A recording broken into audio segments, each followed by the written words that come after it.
இல்லறம் நல்லா இருந்தா துறவறம் நல்லா இருக்கும். இல்லறம் நல்லா இருக்கும். இல்லறம் இருந்ததா துறவர் நல்லா இருப்பான். துறவர் சொன்ன துறவி, துறவின்னு சொன்ன சன்னியாசி. புரியுது இல்லையா? எல்லாத்தையும் விட்டுட்டு போறான். சிவனேன்னு சொல்லிட்டு ஒருத்த போறான் இல்லையா? சித்தன் போக்கு சிவன் போக்கு சொல்லிட்டு அந்த மாதிரி துறவிகள் எங்க உட்கார்றாங்க தெரியுமா? எங்க உட்கார்றாங்க? மரத்தடியில் உட்கார்றாங்க. அந்த மாதிரி ஒரு துறவி வந்திருக்காங்க இன்னைக்கு. இப்போ அவருக்கு எதுவும் தேவையில்லை. இயற்கையில் என்ன வருதோ அது சொல்லிட்டு போயிட்டே இருப்பார். அவர் இயற்கையில் என்ன வருதோ அது சொல்லிட்டு போயிட்டே இருப்பார். அது நீ எப்படி எப்படி கடைபிடிக்கிறியோ, அது எந்த அளவுக்கு நீ கட்டி பிடிக்கிறியோ அந்த அளவுக்கு உனக்கு நல்லதே நடக்கும். சொல்றது புரியுதா? ஒரு மனிதனானவன் புரிஞ்சுக்க வேண்டிய விஷயம் என்னன்னு சொன்னா, அன்பு. அன்பே சிவம். அன்பு இல்லைன்னா எதுவும் இல்லை. அன்பு இருந்ததா அந்த கடவுள் நம்ம கிட்ட வருவார். அன்பு இல்லையா கடவுள் வரவே மாட்டார். நான் சொல்லிட்டு கடவுளை கூப்பிட்டு அந்த கடவுள் வரமாட்டார். எனக்கு எதுவுமே தெரியாதுப்பா, எனக்கு எதுவுமே தெரியாது. அப்பனே எப்போ உன்னுடைய தரிசனம்? அப்பனேன்னு சொன்ன அந்த சிவன். புரியுதா? அந்த சிவனுக்கு சித்தர்கள் கூப்பிட்டது அப்பனே, குருவே கூப்பிட்டாங்க. எப்ப உன்னோட தரிசனம்? எனக்கு எதுவும் தெரியாது. ஒரு குழந்தை மாதிரி இருக்கிற நீ எப்படி எல்லாம் ஆட்டி வைக்கிறியோ அப்படியெல்லாம் ஆடிட்டு இருக்குது. நீ யாருன்னு எனக்கு ஒரு தடவை பார்க்கணும்ப்பா, உன்னை பார்க்கணும், உன்னை தரிசனம் பண்ணணும் எனக்கு சொல்லி அன்பால கூப்பிட்டா கண்டிப்பா வரும். அந்த அன்பு எப்படி இருக்கணும் தெரியுமா? உன்னுடைய ஆன்மத்தில் இருக்கணும் அந்த அன்பு. உன்னோட ஆத்மத்தில் இருக்கணும் அந்த அன்பு. மனசுல இருந்து ஆகாது. மனசுல இருந்து அது மனசு வெளியே போயிட்டே இருக்கும். ஆன்மத்துல வந்தா மனசு ஆன்மத்துக்கிட்ட ஒட்டிட்டு போயிடும். ஆன்மத்துக்கிட்ட லயமாச்சு. அதனால சொல்றது அங்க மனசு இல்லை. உன்னுடைய ஆன்மத்துக்கிட்ட அந்த அன்பு வந்துருச்சுன்னா, உன்னோட ஆன்மத்துக்குள்ள அந்த அன்பு வந்துருச்சுன்னா அங்க மனசு இல்லை. மனசு வேலை செய்யாது. உன்னோட மனசுல வந்துருச்சுன்னா அங்க மனசு இருக்குன்னா. அதனால சொல்றது எதுவும் தெரியாது எனக்கு சொல். அப்ப அன்பு இருக்கிற இடத்துல உண்மை இருக்கு. அன்பு இருக்கிற இடத்துல உண்மை இருக்கு. உண்மை இருக்கிற இடத்துல அன்பு இருக்காது. புரியுதா? உண்மை சொன்ன ஜட்ஜ்மெண்ட், ஃபைனல் ஸ்டேட்டஸ் உண்மைன்னு சொல்லக்கூடிய. அங்க உண்மை மட்டும்தான் வேலை செய்யும். அன்பு இருக்கிற இடத்துல உண்மையும் வேலை செய்யும். ஆனா உண்மை இருக்கிற இடத்துல உண்மை மட்டும்தான் வேலை செய்யும். அந்த சத்தியம் மட்டும்தான் பேசுவாங்க, வேற எதுவும் பேசாது. அதனால சொல்றது சத்தியக்ஷரம் சதாசிவம் சர்வமங்கலம். எப்பவுமே சத்திய வாக்கு சொல்லு. எப்பவுமே சத்தியத்திலே வாழ். எப்பவுமே சத்தியத்திலே வாழ். எப்பவுமே சத்திய வாக்கு சொல்லு. உனக்கு எந்த அளவுக்கு முடியுமோ அந்த அளவு. உன்னோட வெயிட் எவ்வளவு இருக்குதோ அந்த அளவு. அது கடவுளுக்கு ரொம்ப பிடிக்கும். அந்த கடவுள் சொல்றாங்க இல்லையா, நமக்குள்ள இருக்குது கடவுள். அந்த கடவுள் எங்க இல்லை, நமக்குள்ளதான் இருக்குது. நமக்குள்ள இருக்கிற கடவுளை நாங்க பார்க்கணும்னு சொன்னா 2 பாதை இருக்கு. ஒரே பாதை. ஒரு பாதையில 2 வழி இருக்கு.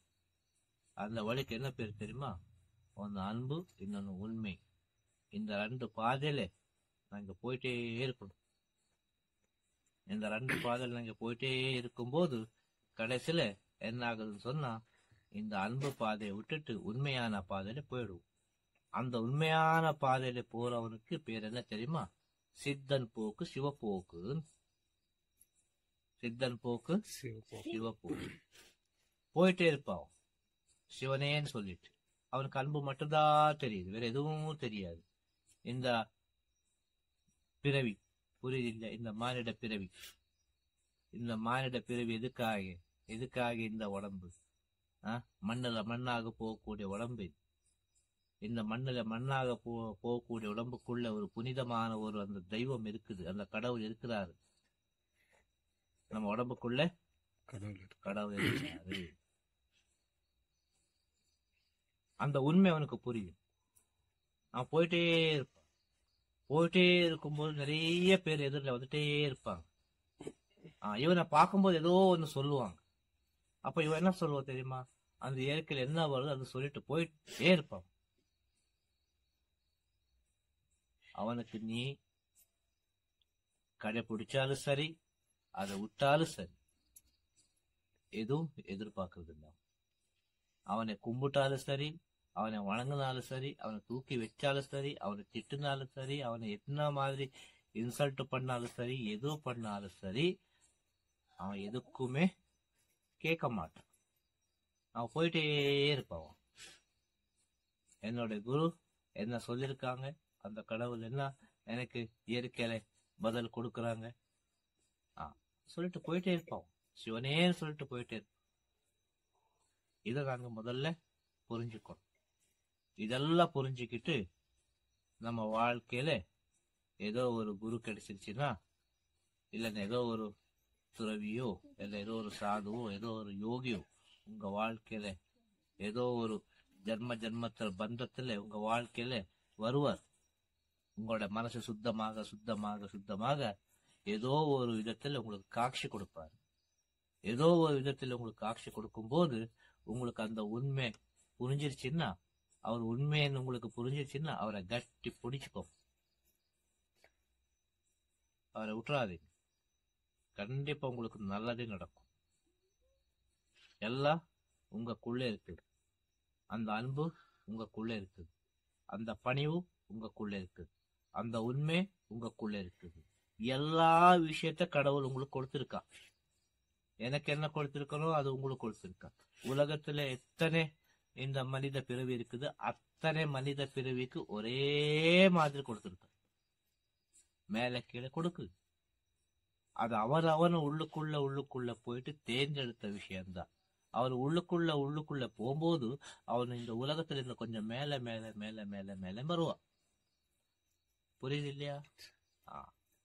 அவன் எப்போ வெளியில இந்த உலகத்தை பத்தி சிந்தனை பண்றானோ அப்ப அவன் இந்த உலகத்துல மறுபடி பிறவி எடுத்து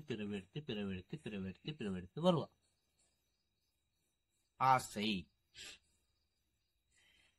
இந்த ஆசை என்ன செய்யும்? இன்னும் வேணும், இன்னும் வேணும், இன்னும் வேணும், இன்னும் வேணும், இன்னும் வேணும்னு கேட்கும். ஆசை.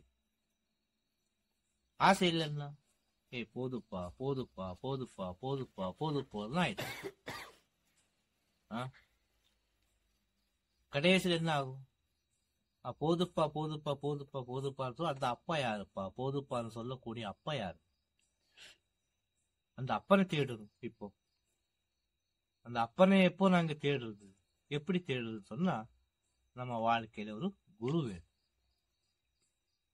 அந்த குரு நம்ம வாழ்க்கையில எப்ப வராரோ அப்ப அந்த பிறவிக்கு ஒரு நல்ல காலம் வந்துருச்சுன்னு அர்த்தம்.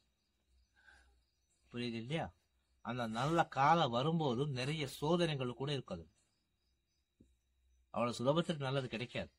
அந்த சோதனை தாண்டி தாண்டி தாண்டி தாண்டி தாண்டி போக போக போக போக நல்ல ஒரு சுகமான ஒரு இடம் கிடைக்கும்.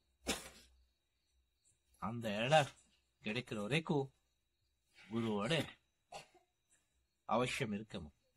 இது தேவைதான் நமக்கு. அந்த நல்ல இடம் எது தெரியுமா? நம்ம மனசு இருக்கு இல்லையா, அது உள்ளுக்குள்ள போகும். நம்ம மனசு எப்போ உள்ளுக்குள்ள போகுதோ, நம்ம இந்த பஞ்சேந்திரங்கள் எப்போ உள்முகமாகுதோ அப்போ நமக்கு நல்ல இடம் கிடைக்கும். அது வரைக்கும் ஒவ்வொரு மனிதனுக்கு மனிதன பிறவில ஒரு குரு தேவைதான். குருவோட அவசியம் இருக்கு. குரு இல்லைன்னா எதுவும் பண்ண முடியாது. இது நாங்க தெரிஞ்சுக்கிட்ட உண்மை. இன்னைக்கு நீங்க தர்சனத்துக்கு வந்திருக்கீங்க, அது மரத்தடியில உட்காரும் போது வந்திருக்கீங்க.